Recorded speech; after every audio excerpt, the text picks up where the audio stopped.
Welcome back to the RealFemSapien YouTube channel where I give cultural commentary. And today we are going to be reacting to Brittney Renner losing her mind. Again, for those of you that are unfamiliar, Brittney Renner was a housewife to PJ Washington, who is much younger than her. They had a child together, and then all of a sudden, she wasn't very housewifey anymore. Switched it up on him real quick.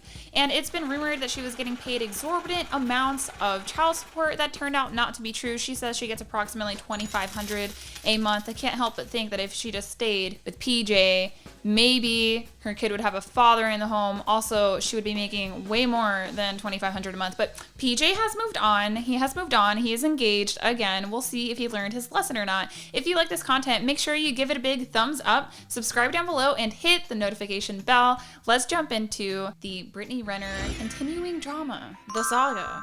Now, to be fair, I legitimately feel bad for Brittney Renner because I don't think that she's mentally well. I don't know if anybody is telling her this, but to me, it seems like she goes to really high highs and then really low lows, and it repeats continuously. So I wish her the best in her mental health journey, and hopefully she does get help.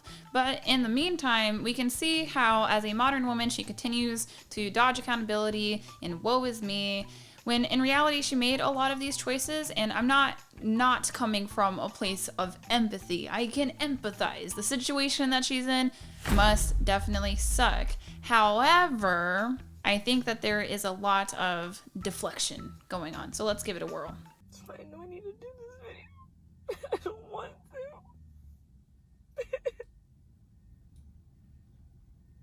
to.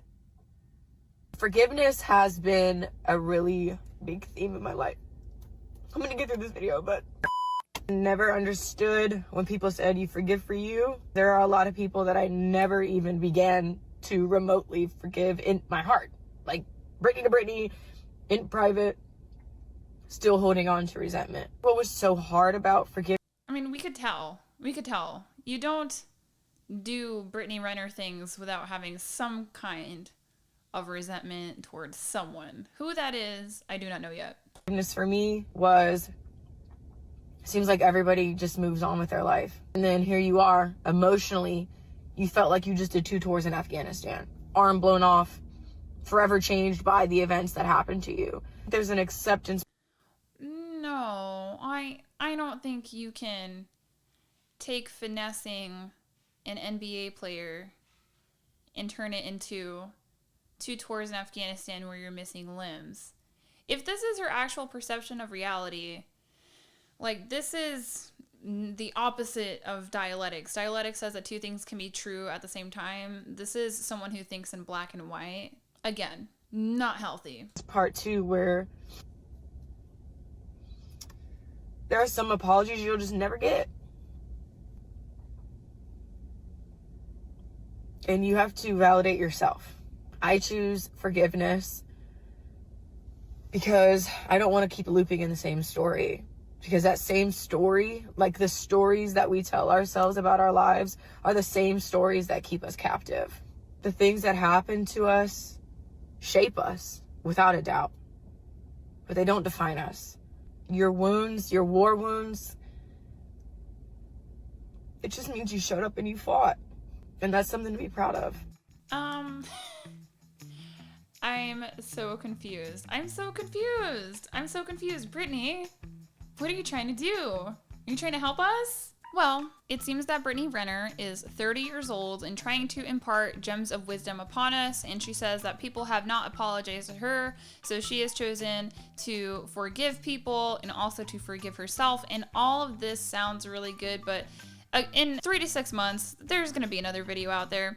And it's hard to feel bad for people that do bad things. Doesn't mean that they're bad people. I think that we're all bad people, and hopefully we are saved by the grace of God. But she literally wrote a book about how to finesse athletes. So she wrote a book about ill-gotten gains, did it herself, and then people aren't apologizing to her. Like, no. If you decide as a woman, as a social media influencer, to become a villain because it's easy clicks and you get clout, and that anger is the biggest driver of social media reactions. You're gonna get a lot of responses if you choose the villain route as a woman, especially if you look good. There are women that do it on TikTok, but that comes with actual consequences. People are going to judge your character.